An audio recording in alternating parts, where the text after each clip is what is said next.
How's it going, everybody? How are you doing? Welcome back to another video. Today we have a little bit of a podcast breakdown for you where we're going to go through some of the stuff that Nikita talked about on the podcast. If you guys didn't know, there was a podcast today with your boy Mr. Nikita. Pesley was on there as well, Axel and Nice Guy, who I'm sure you are all familiar with. Yeah, there was a lot of cool information on this podcast. I have taken notes of it here. We just finished watching it as the portable defibrillator finishes crafting in my hideout. Sounds like a good cue to get straight into the information that we picked up from today's stream. So lads, the first thing we're going to talk about is 12.12. They're working on it and it is quote unquote going well, according to Nikita.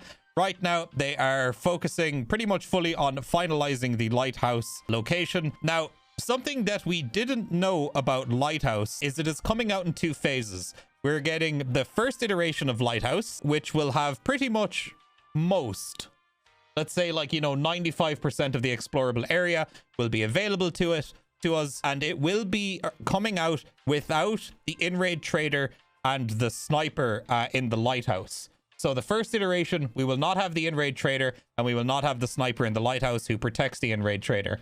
So they're still working on that, but they're going to bring the map out without that stuff first and then work on that. And then in the second iteration of Lighthouse, when they fully release the map, basically the way it'll work is you will need something like a ticket or like a card or something to bring with you into the raid that will allow you to go into the Lighthouse. I believe that's how it's going to work, in order to go see the trader. So you will need some kind of pass to get in there. I'm pretty sure this is the first we've heard about this. It's pretty cool. So the sniper is going to watch the location, is going to be defending the in-raid trader, and if you don't have this pass, the sniper will kill you when you try to approach the Lighthouse, I guess, or if you try and get into the Lighthouse, you will be killed, I guess. So that's really, really cool. I wasn't expecting to hear that on the podcast today. I'm not sure now, but he said the second iteration will have the bosses and the trader. Now, he said bosses.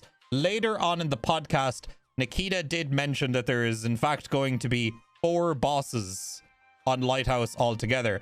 That is what we've heard. So whether the other few bosses are going to be coming out with the first iteration of the map, or we won't have any bosses at all in the first iteration, we will have to wait and see. Also, Nikita did mention that they don't know if they're going to wipe with 12.12. That's pretty much all the information we got on it. He doesn't know yet. They had a plan for like a wipe day before, but this time around, maybe they're going to release Lighthouse and everything else with it without wiping. Although they did say that with 12.12, we're going to be getting Unity 2019 as well. So yeah, that's the thing. I don't know if like it's based on like the different iterations of Lighthouse, whether we'll get the wipe or not. We're just going to have to wait and see. Also, lads, just going to interject here real quick. Did you guys know that like 65% of you guys aren't subscribed that watch the video? So if you guys could do me a massive favor, click that subscribe button if you enjoyed the video. I'd really appreciate it. Thank you very much, my dudes. He also said that himself and the studio are working at over 9,000 to achieve what the community wants. They are working their absolute stones off in order to get everything into the game that everybody is anticipating, and everything is going to be good and happy, and everybody's going to enjoy the new content, and it's going to be fabulous. Fabulous stuff. Everybody just needs to be kind of patient. Also, they were talking about daily and weekly quests, and then Nikita was like, I wanted to add monthly quests to the game, but then they decided that they were going to make it so the monthly quests were like global quests. So these would be quests that like Bear and USEC, you know, the two different factions would be working on the goals. So it could be like, for example, you know, kill 1,000 USECs. This is just the example they used on the podcast. Obviously, the number would be far greater than that. You know, you have to kill within the month. And then based on which side wins, it would influence the traders, and it would influence, you know, potentially a lot of other things in the game as well. So it seems like the monthly quest system is going to be based around community goals. Let's not say Bear and USEC stuff. Let's just say overall community goals until we find out more information about it. So these community goals will obviously influence the game in some fairly significant way, which will be to do with the traders or possibly maps, you know, who knows. So again, we will have to wait and see. Also, VoIP is being prepared and being tested on the early test server. Also, Unity 2019 is also being tested on the ETS as well. Nikita said it, not me. I didn't break the NDA. These are Nikita's words, not mine. Okay? Also, there's going to be a lot of exclusive map features on Lighthouse. So Nikita was saying that like a lot of the assets and stuff that they're going to use on Lighthouse are being created specifically for Lighthouse. So you're not going to see a lot of other, like, let's say, I don't know, like reused assets maybe. So like, you know, like a table from customs is being used on reserve or some shit like that. So they've created a lot of unique stuff that they're going to be putting onto Lighthouse, which is part of why it's taking so long for it to get out. They want to make it an awesome experience for the players. And also the SCAR will be in 12.12. We knew this already, along with a new iteration of Inertia and of course VoIP. VoIP being one of the features that I'm most looking forward to. I think it's going to really change the dynamic of EFT.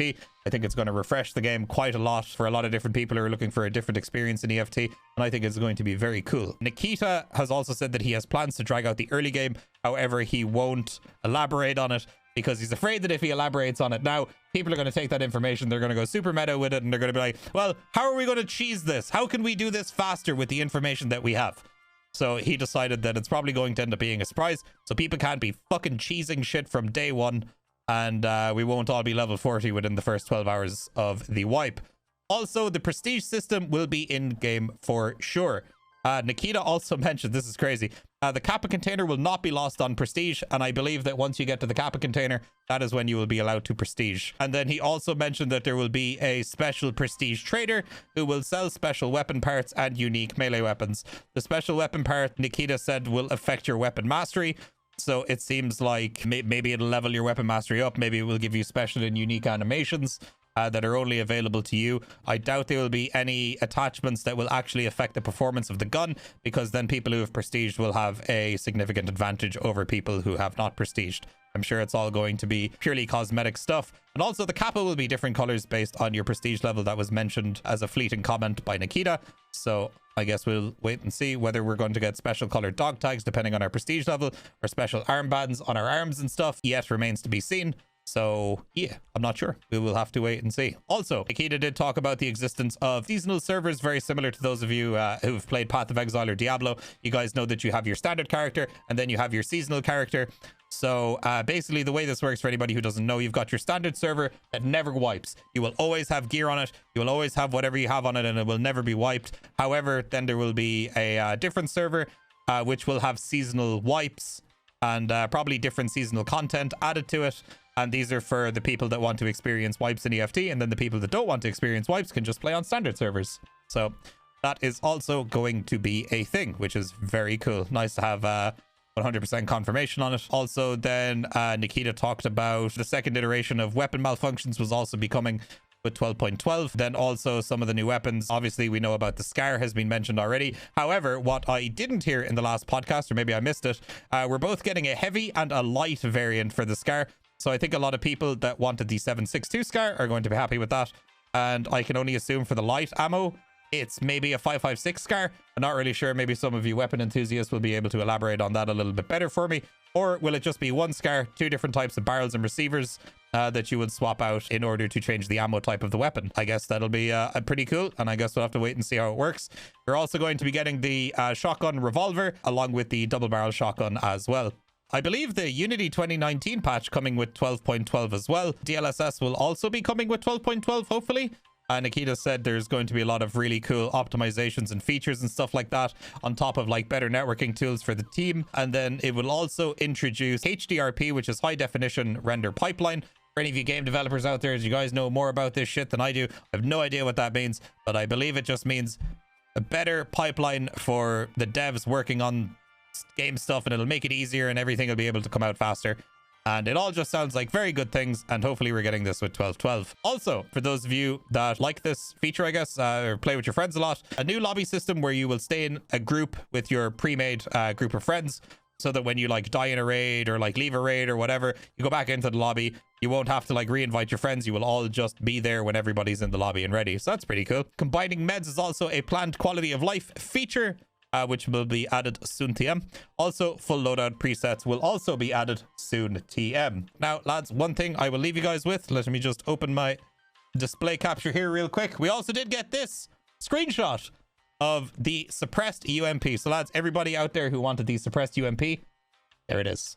So, looks very cool, looks very nice. Who knows, maybe we'll get like some kind of buffer tube adapter for it as well, and we can, I don't know, do stupid things with the UMP. But it all looks very good. It all looks very nice. It's all very exciting stuff. And hopefully, we will see this patch by the end of the year. So, guys, hopefully you guys enjoyed the video. If you did, make sure to leave a like on it. Leave a comment down below. Let me know what features you are looking forward to the most. Also, please make sure to hit the subscribe button if you guys want to see more content like this in the future. I would very much appreciate it. And yeah, lads, make sure to go check out all my socials. They'll all be linked down below. The Twitch, the Twitter, the Discord, all that other shit is down below if you want to see more of me. And yeah, guys, I will catch you guys on the next video. Thanks for watching.